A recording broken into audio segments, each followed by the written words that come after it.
Let me see. Are we live? Yes, we're live. We're live. Here we go, everyone. Welcome. We made it happen.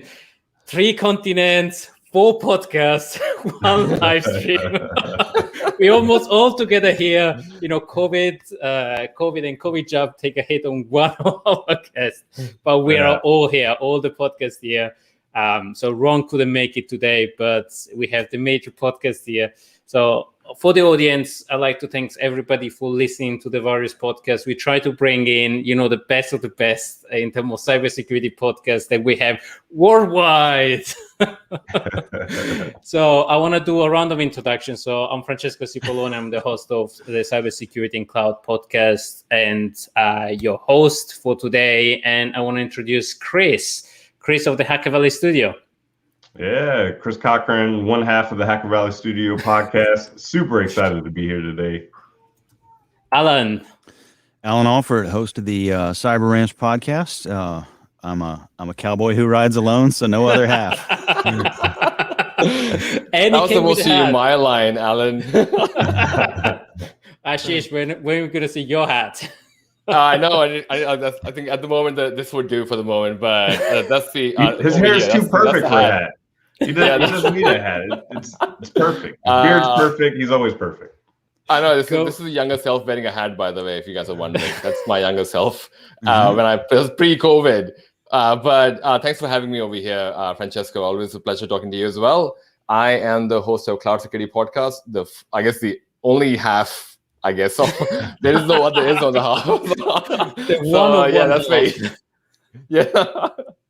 Thank you, everyone. So today, what I want to do is discuss a little bit of what we have been doing last year, what we have been doing this year, and what we plan to do next year on the various podcasts, but also give an impression of what was it to do podcasting and being on Zoom or live. So we kind of are used to it, but, you know, what was the life of, you know, doing the podcast and everything else on the side? Mm-hmm.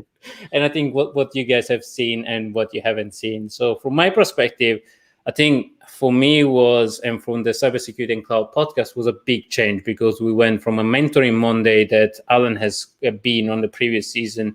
There was a very private call into this full-blown podcast mode. And we went from 250 people on the mentoring Monday to 10,000 people and 10,000 dollars. So it was a massive shift and was a massive thing. And I think it's working somehow.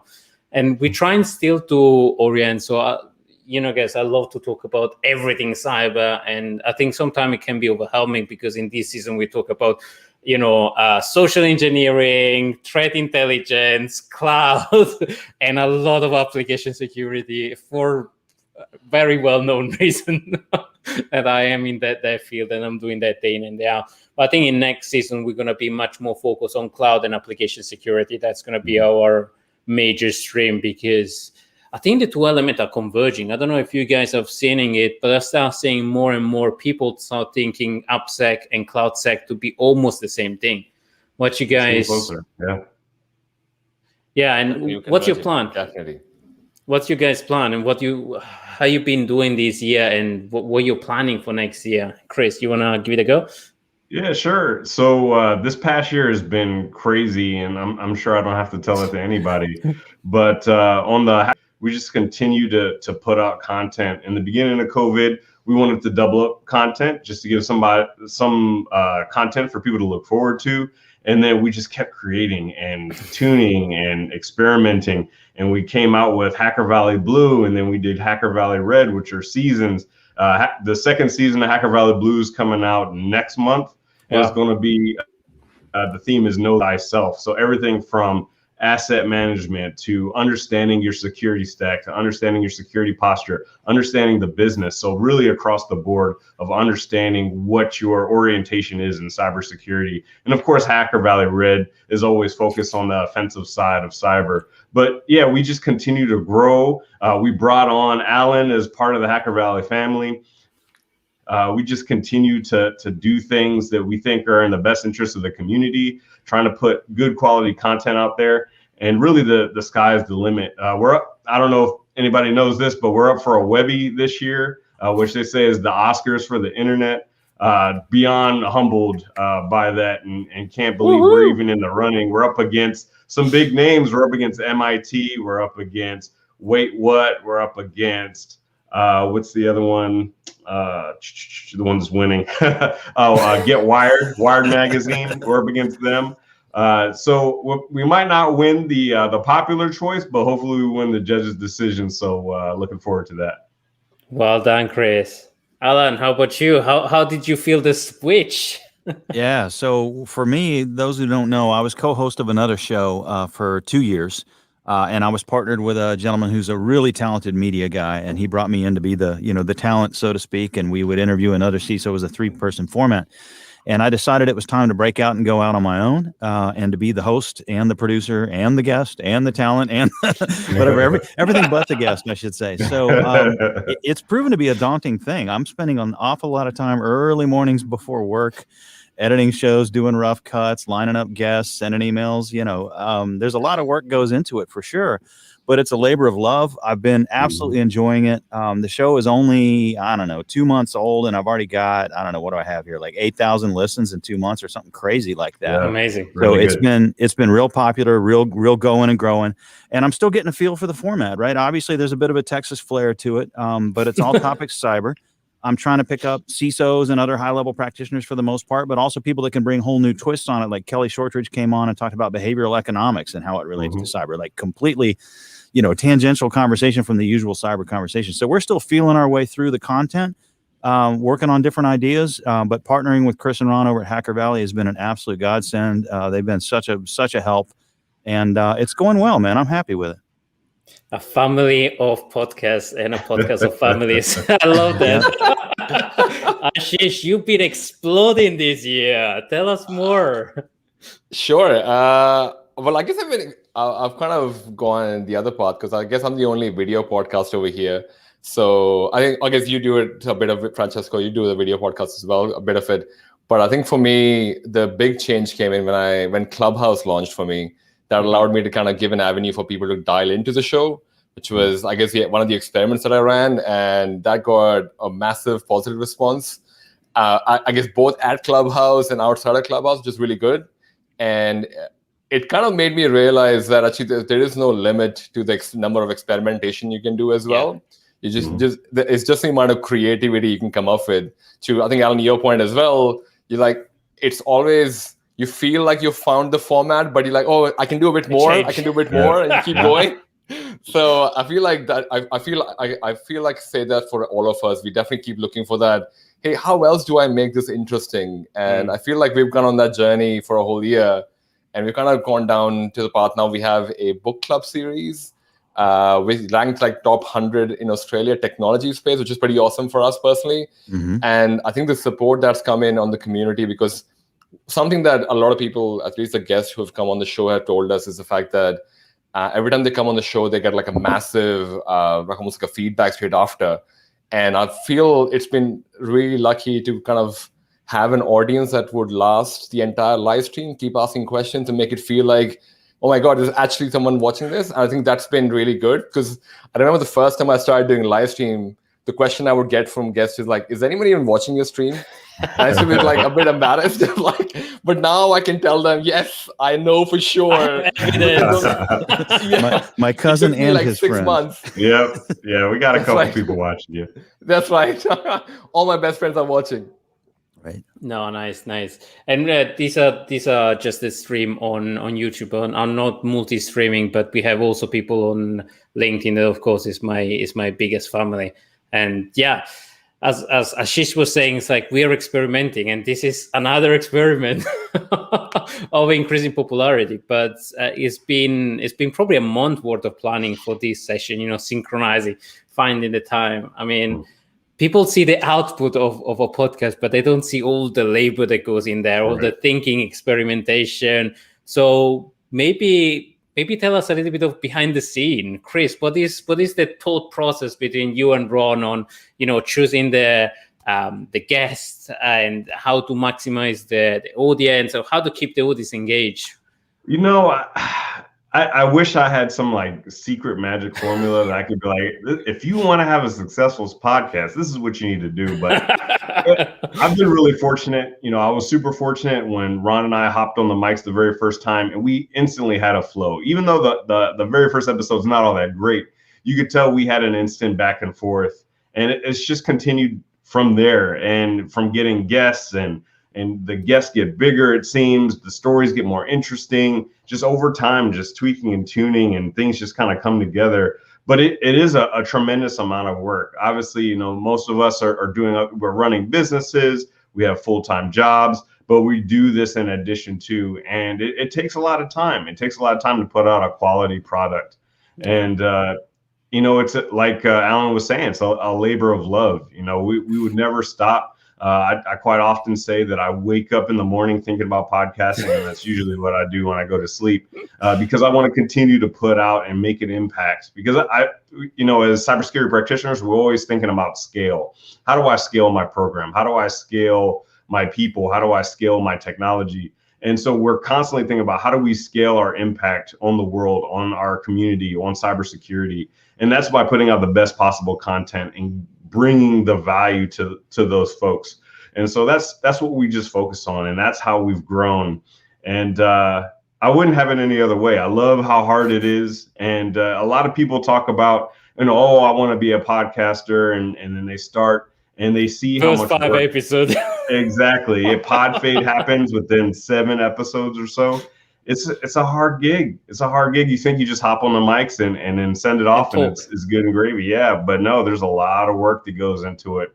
Allan he went through like an extreme boot camp, and now he's with the best of them, which is incredible. And the same for you both. You're putting out great quality content, and that's why people gravitate to us, because we put the time in, we put the reps in, we practice, we tweak, we tune, we make things better. If we just rested on our laurels and we thought, I got a great voice and I love to talk and I'm just going to hop on it and do this, that's not how it works.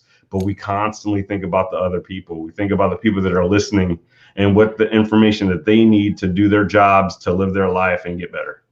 Yeah, and I think it's fine tuning, but I couldn't agree more. Allan, how about you? What was your steep curve from guest or host into full-on producer?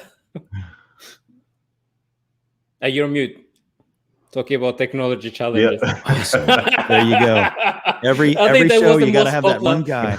You got to have that one guy on mute. I think that was the most popular things in 2020. The most used phrase, you're on mute. You're on mute.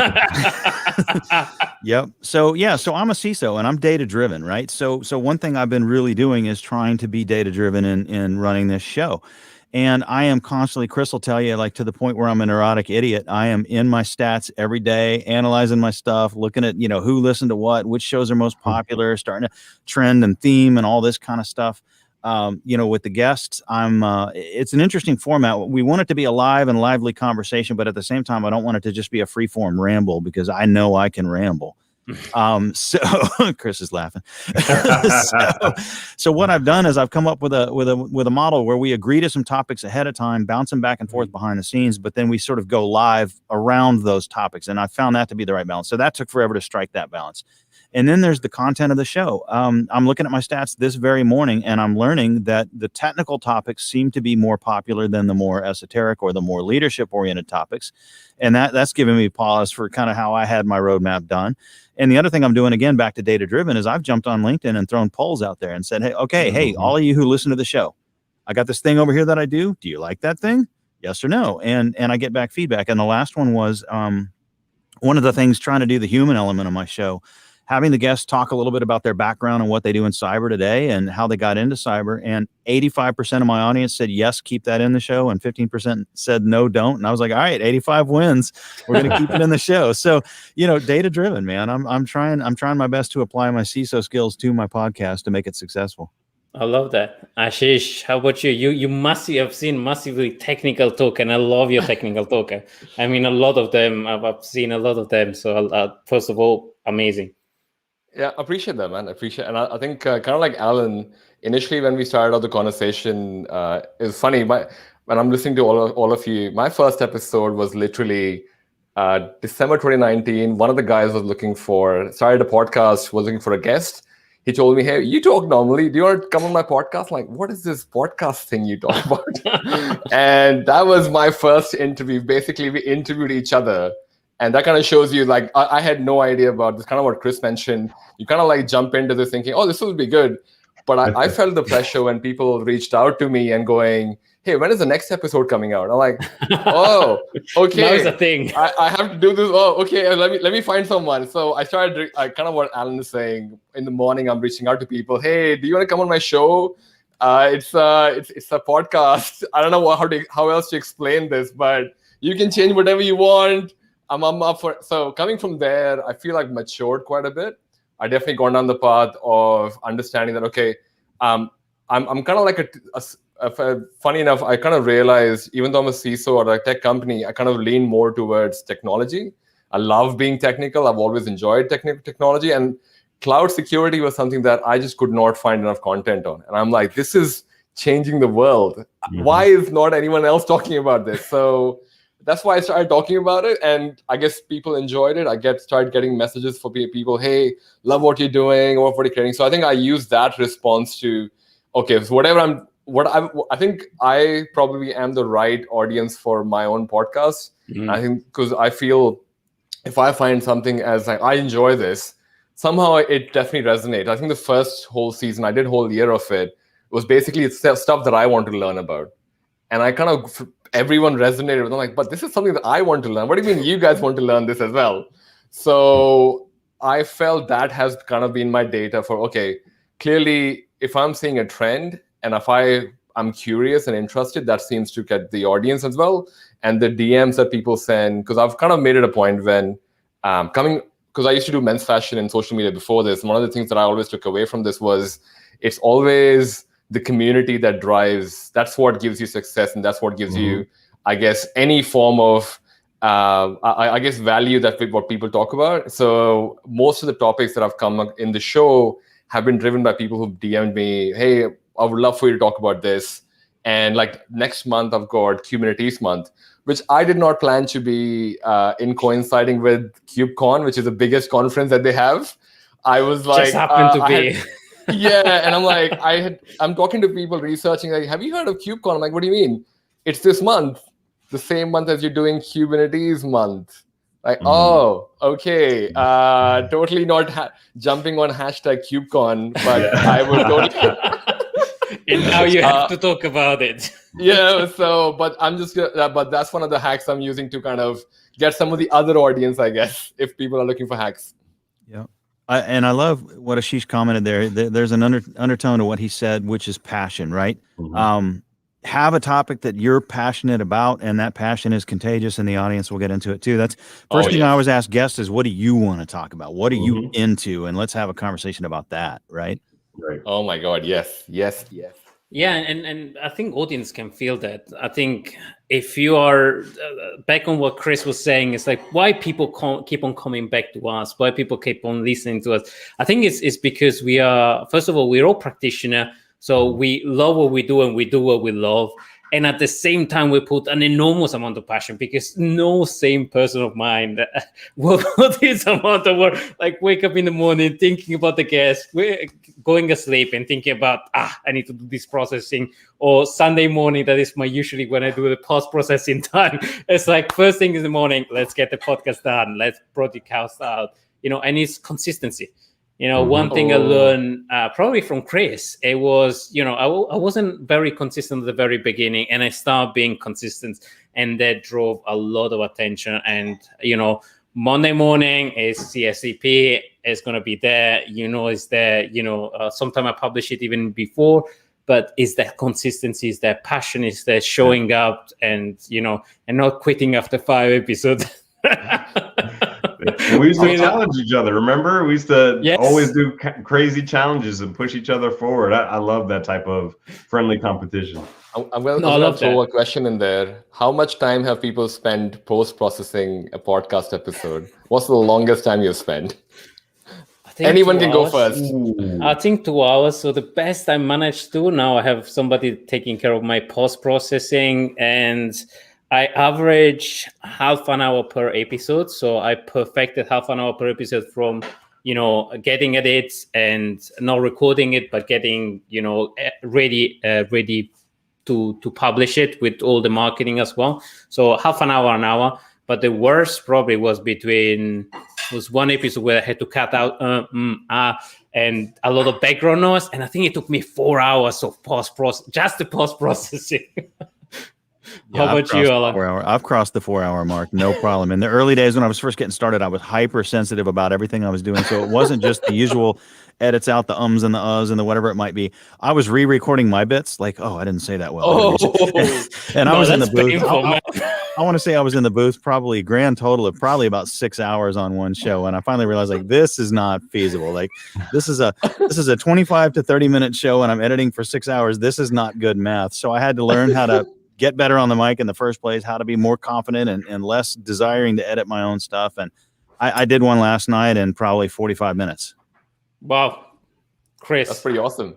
Chris, what about you? I'll tell you mine with a story. We were doing Hacker Valley Red, and usually we have the entire production done well before the launch date. But for this particular season, we managed to get a hold of Grandmaster Maurice Ashley, one of the best chess players, chess commentators in the world. He has commercials with him, like super famous, right?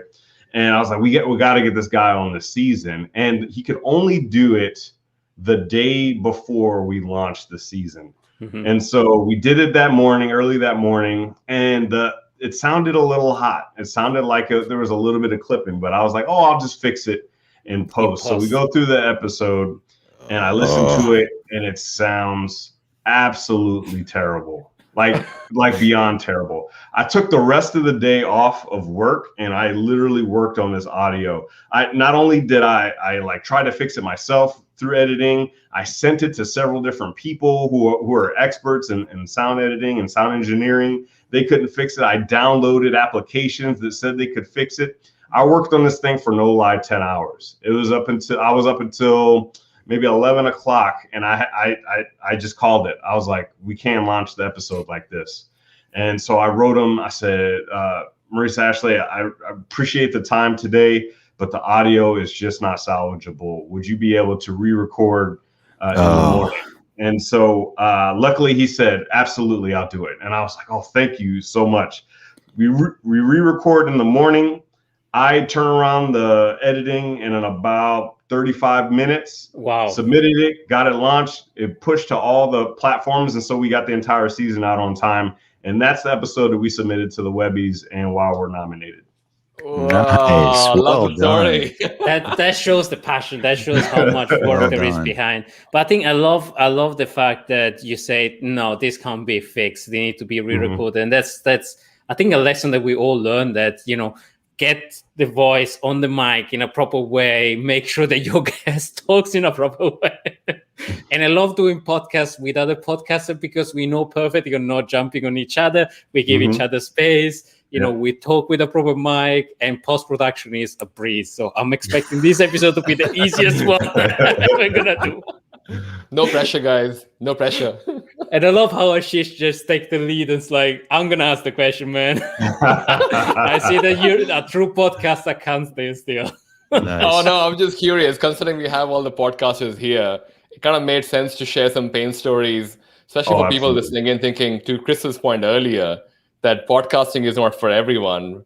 But if you find your passion, kind of like what Allan mentioned, you can probably take it a long way, a lot longer than what you thought it might go. So I think they go spending 4 hours to cutting it down to 30 minutes, 35 minutes is pretty amazing. So, but it obviously came with practice. The first episode, I'm pretty sure everyone took their long time. No one was 35 minutes. Mm-mm. Yep. No one. Yeah. But actually, on that subject, what was, we've been doing this for a while. I think I'm almost coming to 3 years now. What was the most powerful and inspirational story that it was like mind blowing and you didn't expect? I'll tell mine. I'll let you guys discuss. So when I was discussing with probably Chris Hadnagi, was the episode that blew my mind. He's the king of social engineering. and he told me about it's a little bit heavy story on all his work on an Innocent Life Foundation, and big shout out to the work that those guys are doing to save kids and chase pedophile, and his horrible work. And he told me a little bit about the story. It's in the episode. I cut out some part because it was heavy, but amazing. And that got my voice trembling. I had half of the episodes, my voice is trembling for how much it touched me. And I'm still emotional. It still gets me emotional about all that work. So that was my wow moment. That I really love what I do, because it really connects me to people that do amazing work. And if I can put them out even more, it just, it's my passion, but also it's my commitment to the community. So here you go. I've done my bit now. Chris. Yeah, can I do 2? Do 2, 3. It's like we have a show. Yeah, I'll do 2. One is one that's coming out next week, which is Chani Sims. And if anyone's watched Chani's TED Talk, she has an incredible story growing up in war-torn Sri Lanka, and just her story all the way through getting into cybersecurity. We go even deeper than she does on her TED Talk on the show, and it's just such a powerful story. And the way she tells it just kind of draws you in. We're always talking about stories. Stories are like the most important thing to Ron and myself. So we're focused on not only developing our ability to tell stories, but also like being able to pull the story out of our guests. And we brought on a master storyteller, Neil Bearden. He has Plot Wolf and the Startup Story. Like, he has these businesses that are all about creating stories, whether it's for businesses or individuals. And I don't know if you guys listened to that episode, but in the very beginning of the episode, he tells this story about meeting a man named Osiris in San Francisco, and how he was an academic doing research, this, that, and the other. He presented, and he's out there walking around, and this black guy with long beard, and there's a picture of Osiris on one of my posts that someone put up, and Osiris just starts spitting poetry at Neil.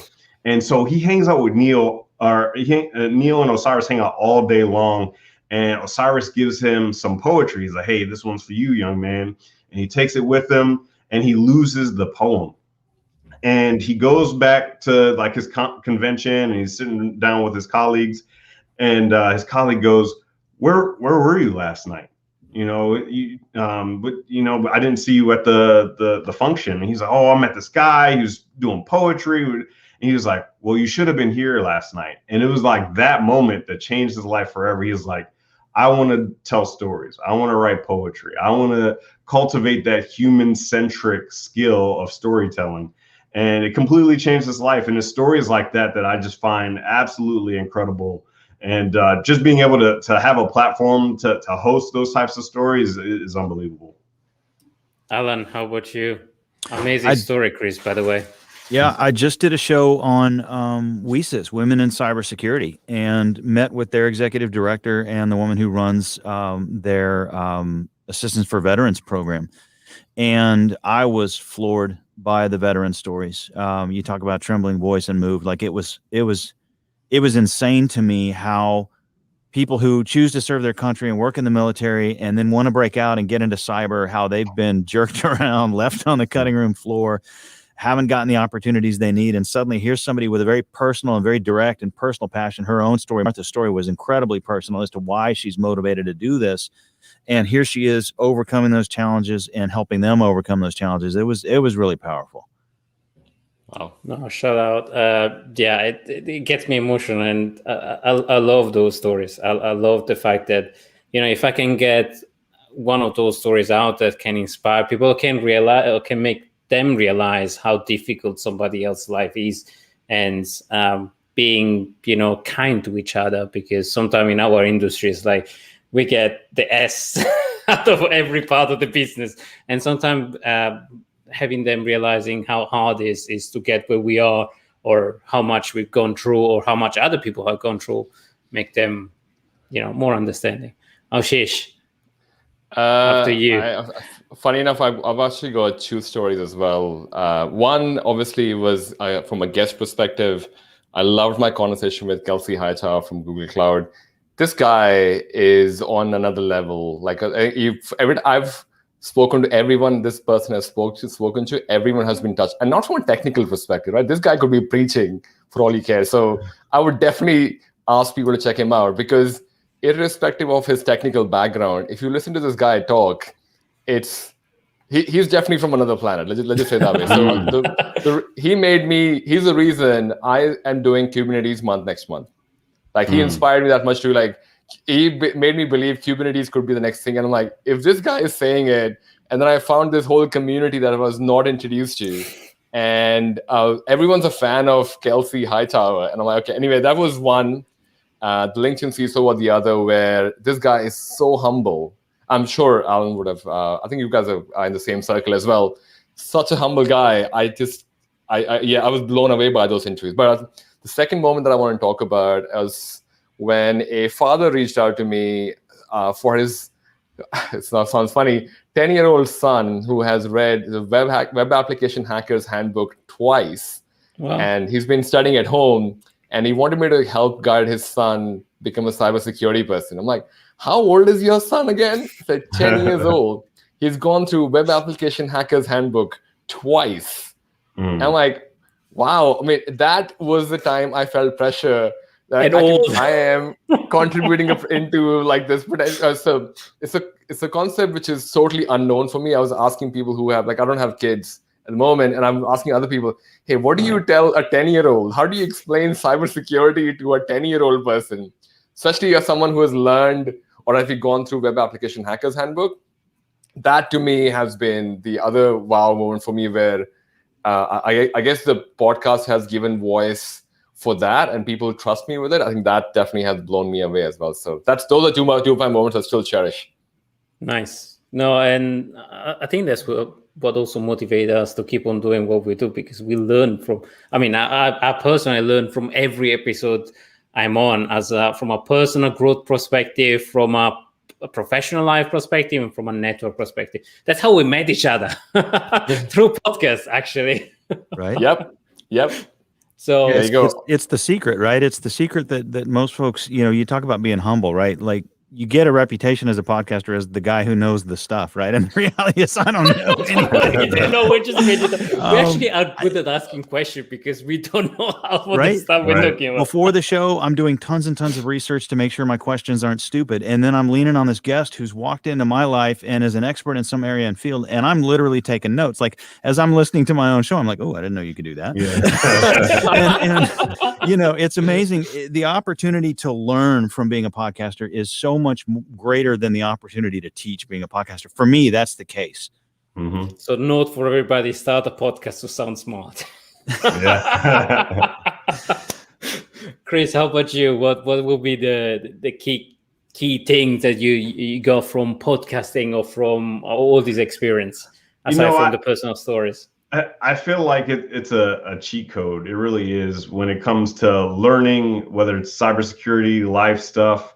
You get to talk to these incredible people and go deep into the story. You can't walk up to somebody on the street and say, so when you were a kid, tell me about all the problems you had. Well, you could, but then people would hate you and you would never make any friends. But on a podcast, it gives you like that creative license to go deep with somebody, talk about their childhood. Like Ashis, one of my favorite episodes on the podcast ever was Ashis. We talked about his background. We talked about his relationship with his father. We talked about the men's fashion. What does it mean to be yourself in cybersecurity? Because everyone thinks that, to be a hacker, you got to put on the hoodie and sit in the basement and all that stuff. But no, Ashis, he steps out dressed to the nines. That's who he is. He has perfect hair and a perfect beard. That's who he is. And we talk about being yourself and just having access to somebody and going into their background, and I get inspired just as much. I'm sure that other people get inspired on the listening to the podcast. I get inspired listening. I get to have that conversation. I get to ask the questions that I want to understand, and I'm sure that other people out there have the same questions as well. Fantastic. That was by far the most vulnerable podcast episode that I did. I did not expect these guys would ask those questions, and I kept answering. After the interview finished, I told my wife, this might have been the most vulnerable podcast ever or interview ever in my entire life. Yeah. I spoke about my dad. Chris and Ron just pull that thread slowly out of the guest, and it's amazing for me to watch. This is part of why I joined the Hacker Valley family, is that human angle that Chris and Ron are so good at and excel at so well. I'm trying my best to incorporate that human angle into what I'm doing, but these guys are the masters. Oh my God! Yes. Oh my God! Yes. The trick how I shielded is fundamentally joking and pulling challenge to Chris and Ron. I dodged the personal question with jokes.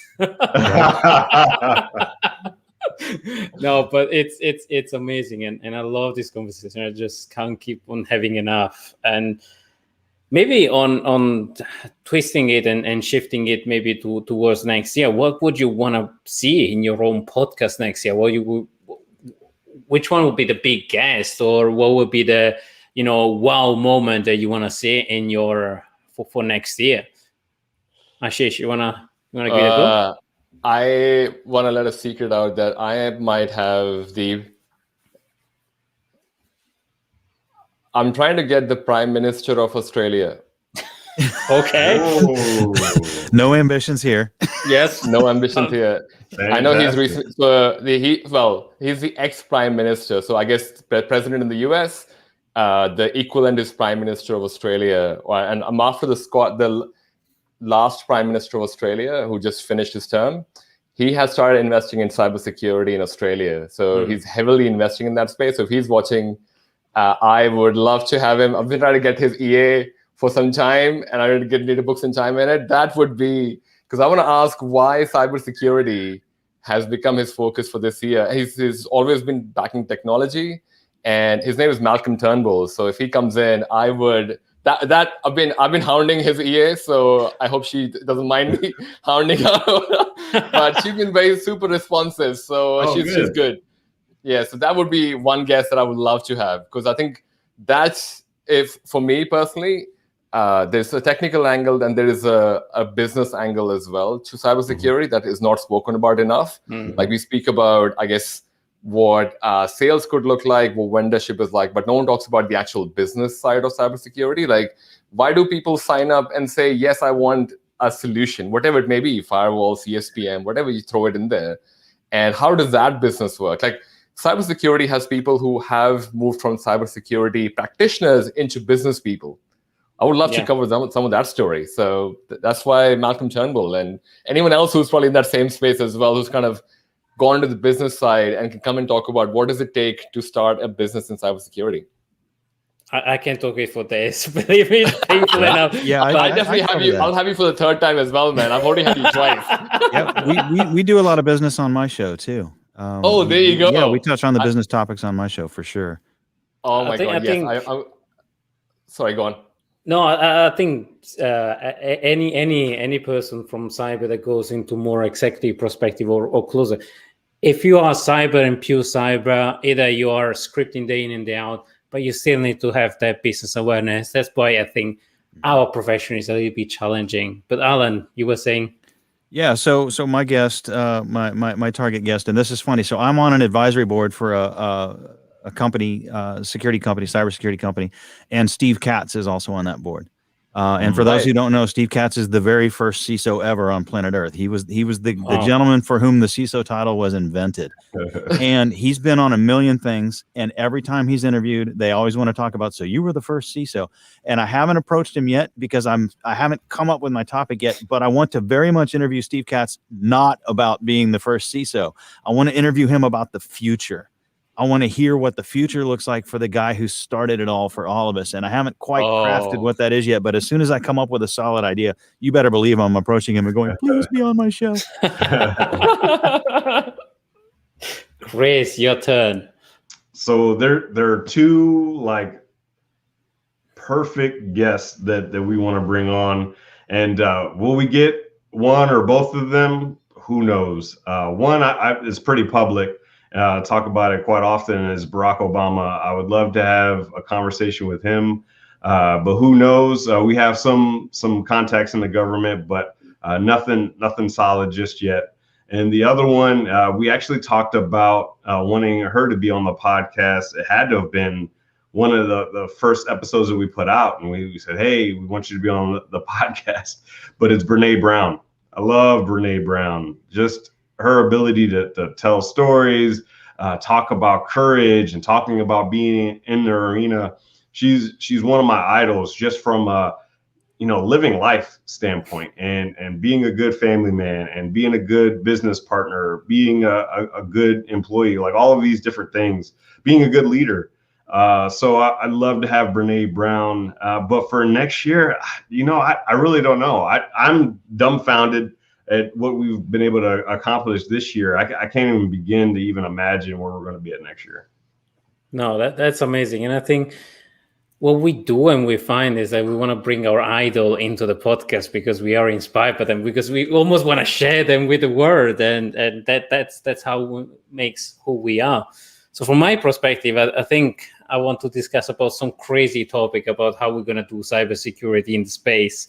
And that will be the next topic that I want to afford. That's going to be the crazy stuff, the crazy talk about cybersecurity, and bring some of the like crazy research that they're doing, like quantum encryption on through satellite. And if I'm lucky, Elon Musk that is doing the same thing. So shout out, Elon, if you're listening. Let's talk about cybersecurity in space, because that'd be cool. That would be this is how you do it. I think we put it in the ether. And let it happen. That's right. Just put it on live stream. Someone who knows someone would know Elon Musk would come out. Hey, you should go to Francesco's thing. And Obama might listen to this as well. That would be an awesome episode as well, by the way. Cool. That would be super cool. Amazing. But actually, on the same subject, what's kind of the thought process, or how do you scout out, or how do you can find people to bring on a podcast or schedule it out? What is your process? Ashis, you start, because you sent 2 or 3 like amazing guests like Caleb Sima that I love the conversation with, and I haven't stumbled across him, and you pointed out to him, it's like you made that health introduction. I love that conversation. Absolutely, shout out.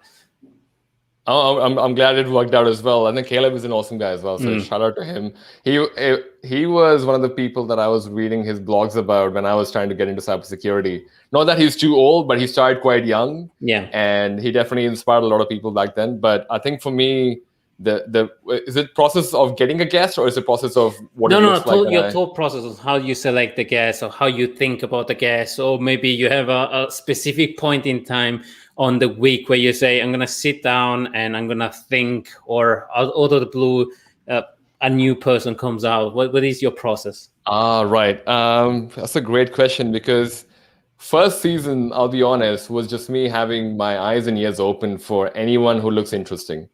Yeah. And I'm like, oh, that's an interesting topic. And kind of what the common theme has been so far. If they talk about something which I find interesting, I'm like, I would love for you to come on my show, and I would love to ask you questions. That's how the initial episodes happened. But as soon as I started getting almost like, by the way, it was kind of lucky. I had a few months where it was like a whole month of AWS, a whole month of CISOs, a whole month of, like, I kind of developed a pattern. I did not realize I was developing it, but just, I think the thought process kind of became, it's kind of like became a pattern where I was looking out for those, hey, I've got this, I've got that. And it's only when I got my partner Shilpi on, she was like, she was talking about the fact that, do you realize you actually have like a monthly pattern here and there? You just drop it randomly. And I'm like, what do you mean? Like, have you looked back at your episodes? You have a theme going for a certain month, but you don't really talk about the theme. You just keep doing the episodes. So I've taken notes from her, and I've got, I think I've got Kubernetes next month, the Google Cloud one after. So, well, bug bounty the month after that. I'm starting to have a theme now. So when I'm doing that, I've usually found leveraging some of the existing guest pool has been really awesome for me, because they tend to be the best reference for who could be a really great guest to come on the show. And I normally find if I've connected with a person on an initial catch-up, they're cool to hang out with, kind of like all of you over here. I feel I can hang out with you all in a beer, over a beer at a pub as well. And for now. Totally would not be awkward. The same I feel would be the same with that guest. And I normally feel if I ask them for a recommendation and someone tell me someone, 9 or 10 times I'll be the person who I would be totally comfortable with as well. So I think primarily it has been through the network, but I find the community has come out sometimes as well, reaching out saying, hey, you should interview this person. Like I've got at least 10 people from the AWS space who are just open source community people. And I keep getting pinged by endless. So Kelsey, that's how Kelsey happened. Because someone who knew Kelsey, because I don't think he does many interviews for a small, fast podcast with 40,000 downloads, I guess. And someone introduced us, and that's how that connection happened. I didn't create it. And we met on Clubhouse, and we had this conversation for a couple of hours.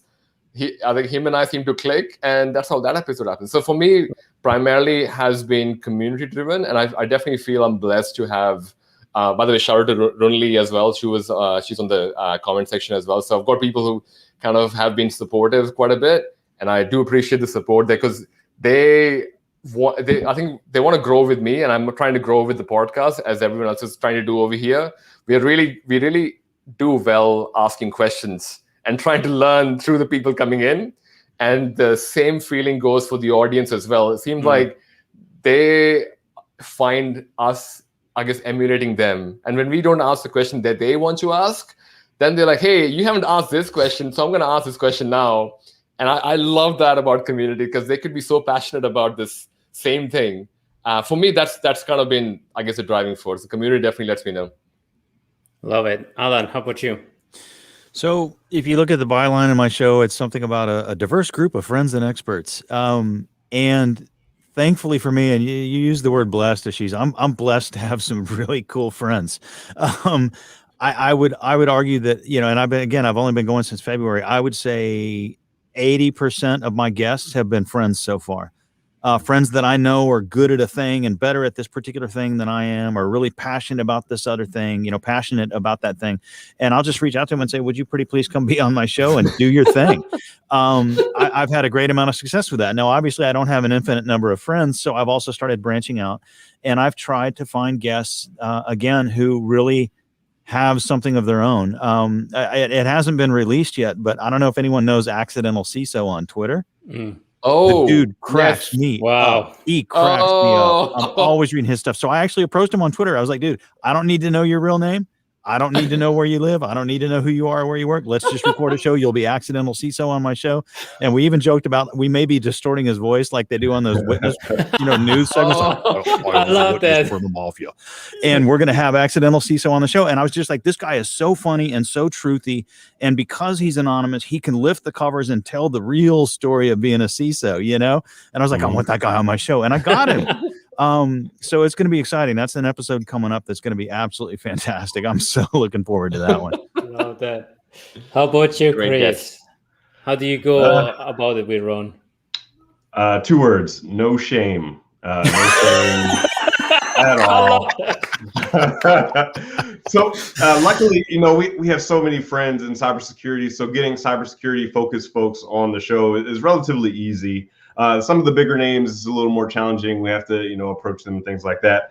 But sometimes, it's something will just hit me. So I was watching TV one day on Amazon. I used to wrestle back in high school. Wrestling is a big part of my life, and I was looking for a good wrestling documentary, and I found one called Wrestled Away. It's about Lee Kemp, 3-time world champion, one of the best wrestlers of all time. He beat Dan Gable, which is a legend in the sport. And I'm halfway through this documentary. I'm like, I'm going to ask him to be on the podcast. Yeah. and I reach out, and maybe a couple weeks goes by, no response. I'm like, another one lost. That happens. I reach out to people and just don't, because people are busy. They have other things going on. They don't want to be on my little podcast. And a couple weeks go by, and he hey, I would love to. I'm like, are you kidding me? Hop on, and we end up talking for about 2 hours. We had to break the episode up into 2 different episodes, and then we even continued to talk after that. It was a phenomenal conversation. Unbelievable to have someone of that caliber. They have their own, documentary and things like that on the show. So yeah, just no shame reaching out. I reached out to LeVar Burton Like, I was like, hey, LeVar, my name is Chris Cochran of the Hacker Valley Studio Podcast. Would love to have you come on. No response from LeVar. Still waiting for that one. That would be a good one for sure. But yeah, no shame. Just if you see somebody that you think would apply to your show, like try not to be, weird with it. Like don't go just because they're a big name, try to get them on. Like if I had the option to bring Brad Pitt on, does he have anything really to talk about cybersecurity? Probably not. But somebody like LeVar Burton, like the reason why I reached out to LeVar is because his ability to use his voice to captivate, because when we stand up in front of the board, when we stand up in front of our peers to do conferences, there's a certain thing that comes along with that, and reading and speaking go hand in hand. And I don't know if you know, but LeVar, he was doing these reading with LeVar, and he was doing it like Monday, Wednesday, Friday during COVID. And on Monday, he would do it for children. In the middle, on Wednesday, he would do it for young adults. And then on Fridays, he would read for adults, like adult books. And I was like, that's incredible. Would love to talk to LeVar about that stuff. So yeah, no shame. So LeVar Burton, if you're listening, this was the cue. You should sign up. Respond to the message. No, amazing, and I love this conversation, and I hate the fact that we are relegated to this because, well, Ashish is a little bit difficult to reach, but Chris, we used to do video challenge, and we actually was in the same room together doing the podcast. Yep. And Allan, I miss doing Black Hat and doing the small con. And sharing whiskey, and that's what this is all about, is a community. We're almost at the time, unfortunately, but I want to go around and let you guys describe where they can find you if they haven't found you yet, how they can reach out to you, and what you have in serve, and like a last thing, like a last positive message. That is our usual tradition. Ashish, you start. Sure. I would say, in spite of what all of us have said, if anyone listening to this wants to get into podcasting, definitely give it a shot. I think we definitely don't have enough cybersecurity podcasts. I know people roll their eyes with, another podcaster, but there's not enough people, because I feel like even though all four of us do podcasting, but we bring our own unique perspective to it. So different. And we can all have same people in all of our communities coming and supporting us everywhere. So there's always space, as long as you respect the other person, and it's not, I guess, for lack of a better word, you're just doing it for your own promotion or whatever the thing may be. Talking about the sales pitches that come on podcasts, by the way, but it's like shameful flag. Yeah, I mean, I feel like, I sometimes feel I would love to tell people, hey, you're doing podcasting wrong. But no disrespect, I think they should definitely reach out to people who are like, the group over here is amazing as well. So they can reach out to any of us and talk about how to do it better. Because all of us want cybersecurity to be common and to be having Brad Pitt on our show as well. Because I don't know, we might have something over there as well. I feel they should definitely give it a shot. And I personally feel, going back to what Chris was saying, something that I found in myself, being comfortable with my own skin and in wearing what I love to wear and just being out there with it has been one of the reasons I feel the podcast did what it did. So I definitely would, if you feel, and I think I get messages about people, hey, what kind of mic do you use? And what's the audio like? And trust me, none of that would make any difference. I still use a $50 mic. It hasn't really been upgraded to a Joe Rogan one. But whenever it does, I feel you just have to start. So that would be one message. And if you want to find me, you can find me as Hashish Rajan. It's Hashish with the H because people couldn't pronounce my name Ashish earlier. So I started saying Hashish without the H. That joke stuck. So I've stuck with Hashish Rajan as my Twitter handle. Otherwise, it's Ashish Rajan on LinkedIn if you guys want to find me. But this has been great conversation, man. I've enjoyed hanging out here. Thank you. Allan, how about you? All right, let's see here. How to reach me, hackervalley.com/cyberranch is where the podcast lives. You can also go to allanalford.com. I got a ton of resources for the community there, like weird stuff like business impact analysis calculator and, just cyber artifacts that I've thrown up there. LinkedIn, Allan Alford. I'm very active on LinkedIn. Love to hear from people there. Love to connect up. I start a lot of conversations and try to get original topics going and, original content and real conversations going with the community about various cyber things. Twitter, I'm at Allan Alford INTX, INTX, TX being the abbreviation for Texas.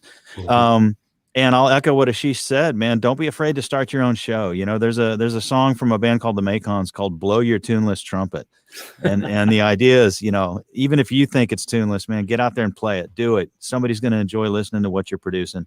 I just call dibs on the cowboy hat. That's all. Just don't take the cowboy hat. That's it. We have taken. 2 hats. Start seeing a theme. Chris, go for it. Piggybacking off of what they said, I say don't do it. Don't start a podcast. Just don't do it. Just if you love your life. There's too many of them out there. It's too hard. I'm just kidding. Give it a shot. We have this thing we talk about. One of the frameworks we created which is Exist, which is all about becoming great at whatever it is that you want to do. And that EX in the very beginning is explore. If you want to explore podcasting, give it a shot. You might love it. You might hate it. And if you hate it and you stop, no shame. But just give it a shot if you're thinking about it. And lean on people. There are tons of people out there that have so much experience in podcasting, and they can shorten that learning curve for you. So don't be afraid. Don't feel like you're out there on an island on your own. Reach out to people, ask questions. Yep. I'm sure anyone here would be more than willing to help you out. And if you want to reach us, it's easy. HackerValley.com, wherever you could get podcasts, we're there. And also, if you want to give us a vote for the Webby Awards, we'd appreciate it. HackerValley.com/vote. Super simple to get to. Appreciate it. This has been great.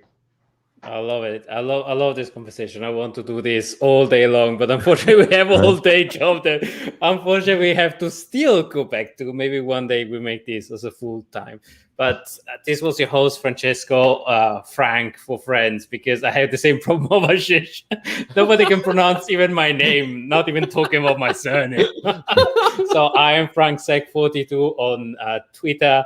I am Francesco Cipollone still on LinkedIn. And if you want to hear us, is a CSCP or Cybersecurity Cloud Podcast on iTunes, Spotify, or www.cybercloudpodcast.com.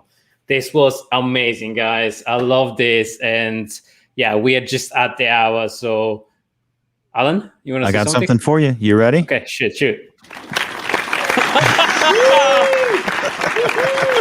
This is the next level of podcasting when you start showing off your kid. Guys, thank you so much for coming on the show, and everybody listening, thank you so much.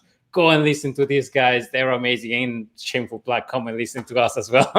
Thanks for having us, man. Thanks for having us, guys. Be good, Bye-bye. y'all. Thank you. See ya. Bye.